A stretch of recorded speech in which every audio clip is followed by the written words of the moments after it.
could you tell us a little bit about why these proposed legislative reforms are proving to be so controversial with the ruling Democratic Progressive Party and with its supporters and a lot of civic groups? Well, what the Democratic Progressive Party is concerned about is the contempt of the Legislative Yuan, creating a new crime.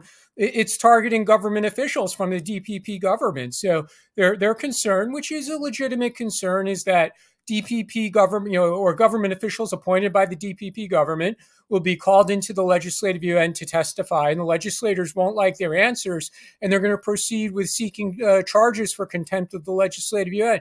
Now, on the other hand, though, if we look at this from the other perspective, expecting government officials to be forthright when they're questioned by a parliament, that's fairly standard stuff in democracies around the world. So one of the complaints that we've heard is that this has been a sort of black box process, very unopen. There's been accusations that the DPP weren't allowed to provide their point of view, and these laws have been directly voted on.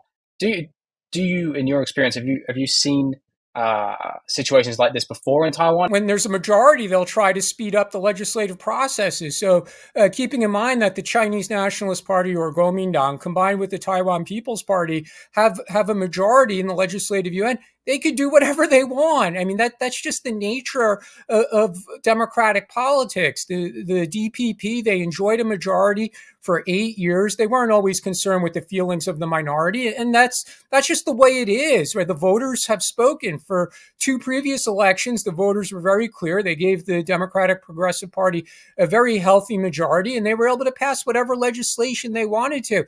Now, as we say in English, the shoe's on the other foot.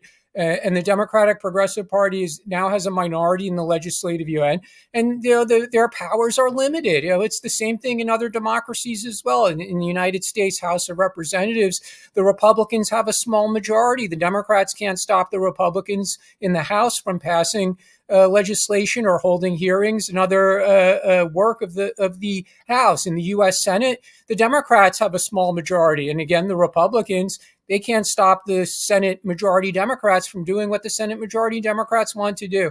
This is just the nature of democratic politics. From what you've seen, is there anything about these laws that is concerning in terms of the way that they've been worded?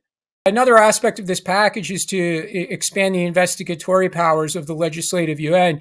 And again, though, that's not unusual in democracies, that members of parliament, or in the case of the United States Congress, that they have the ability to conduct hearings into various issues, various public policy issues. Often they say they need to do it as part of writing potential legislation on that issue. Sometimes they're just trying to get to the bottom of wrongdoing. That could be in the government, or it could be in the private sector. The United States Congress, for example, they have subpoena power. They could demand that people produce documents and demand that people testify. And if they refuse to cooperate with a valid subpoena from the United States Congress, the Congress could refer them to the Department of Justice for potential prosecution. So again, the powers that the Legislative Yuan majority is seeking to give itself, they are not by themselves unusual. There's always the possibility of abuse, and certainly there's the possibility of abuse when the powers are newly given to the legislators, right? It's going to take them a while to learn how to use the powers, if it does pass into law, and how to use those powers appropriately. So it's a legitimate concern to ask, are the legislators ready? Are they mature enough